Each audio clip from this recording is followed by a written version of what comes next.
ഒരു വലിയ സൈന്യത്തിന് ഒരുമിച്ച് മുന്നിലേക്ക് കയറാതെ അവർക്ക് കുറേശ്ശെ ആൾക്കാരെ മാത്രമായിട്ട് കൊണ്ടുവരാവുന്ന രീതിയിലാണ് ഈ ഒരു കോട്ടയുടെ നിർമ്മാണ പ്രവൃത്തി നടന്നിരിക്കുന്നത്. ഇതാണ് നമ്മൾ പറഞ്ഞ മിനാരം.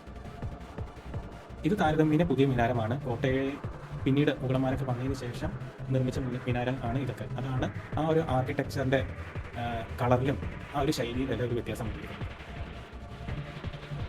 അതിനെക്കുറിച്ചുള്ള ഇൻസ്ക്രിപ്ഷൻസ് ഒക്കെ അവിടെ ആലേഖനം ചെയ്തു വെച്ചിട്ടുണ്ട്.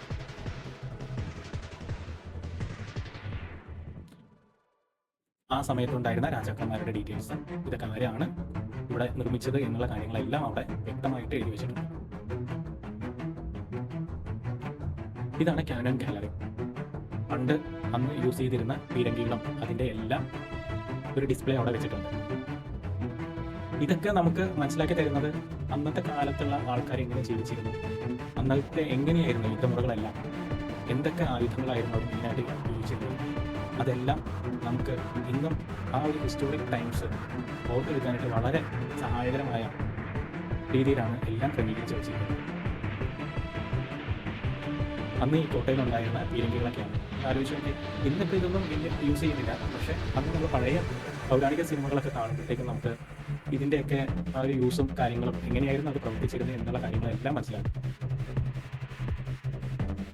പല സ്ഥലങ്ങളും വളരെ നന്നായിട്ട് മെയിൻറ്റെയിൻ ചെയ്ത ഒരു ഗാർഡനിങ് ഒക്കെ ആയിട്ട് ഒരു ഭംഗിയായിട്ട് വെച്ചിട്ടുണ്ട്. ഈ ചാൻമിനാറാണ് അന്ന് പ്രയറിന് വേണ്ടി പ്രമുഖമായിട്ടും ഉപയോഗിച്ചിരുന്നത്. നമ്മളങ്ങനെ പീരങ്കി കാര്യങ്ങളെല്ലാം കണ്ട് അതിനുശേഷം വീണ്ടും നമുക്ക് കോട്ടയുടെ ഇതൊക്കെ ഏകദേശം ഒരു മധ്യഭാഗത്ത് എത്തിയിട്ടുള്ളൂ. ഇതിനുശേഷം നമുക്ക് ഒരുപാട് കാണാനുണ്ട്.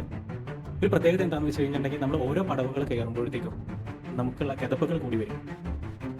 ആ ഒരു രീതിയിലാണ് ഈ ഒരു കോട്ടയുടെ പ്രധാനമായിട്ടും നിർമ്മാണം ചെയ്തിരിക്കുന്നത്. എന്തെന്ന് വെച്ചാൽ പുറത്തുനിന്നൊരു സൈന്യം വരുമ്പോൾ കണ്ട ഒരു കയറുന്ന രീതിയിലാണ് ഇത് നിർമ്മിച്ചിരിക്കുന്നത്. സൈന്യങ്ങൾക്ക് അങ്ങനെ സുഖമായിട്ട് വിഷമമൊന്നുമില്ലാതെ കയറണ്ട, വളരെ വിഷമിച്ച് തന്നെ കയറി അവിടെ എത്തുമ്പോഴത്തേക്കും ഇവരെ ആക്രമിച്ച് കീഴടക്കാവുന്ന രീതിയിലാണ് ഈ കോട്ടയുടെ മുഴുവൻ നിർമ്മാണ പ്രവർത്തനങ്ങൾ. അതുകൊണ്ട് തന്നെയാണ് പിന്നീട് വന്ന പല മഹാരാജാക്കന്മാരും ഈ കോട്ട സ്വന്തം അധീനതയിലാക്കണം എന്ന് ആഗ്രഹിച്ച് ഇതിനെ ആക്രമിക്കാനുള്ള കാരണം പല സമയത്തും ഇത് അധീനതപ്പെടുത്തി കിട്ടുന്ന ഒരു സമയവും ഉണ്ടായിരിക്കുന്നത്. ശത്രുക്കൾ വലിയ സൈന്യമായി വന്നാലും ഇത്തരം ഇടുങ്ങിയ പാതകളിൽ ഒരുമിച്ച് കയറാൻ കഴിയില്ല. ചിലർ മുന്നോട്ട് വരുമ്പോൾ പിന്നിലെ സൈന്യം കുടുങ്ങിപ്പോകും. അതുകൊണ്ട് കോട്ടയിലെ സൈന്യത്തിന് അവരെ എളുപ്പത്തിൽ തോൽപ്പിക്കുവാൻ സാധിക്കും. ഇനി ഇത് മാത്രമല്ല, അവിടെ ഇവിടെ കുടികളും ആഴമുള്ള ഗർത്തങ്ങളെല്ലാം ഉണ്ടാവും. അവയെല്ലാം പ്രതിരോധ സംവിധാനങ്ങൾ തന്നെയാണ്. ശത്രുക്കൾ കടന്നു വന്നാൽ അവരെ ഇതിലേക്ക് തള്ളിക്കളയും.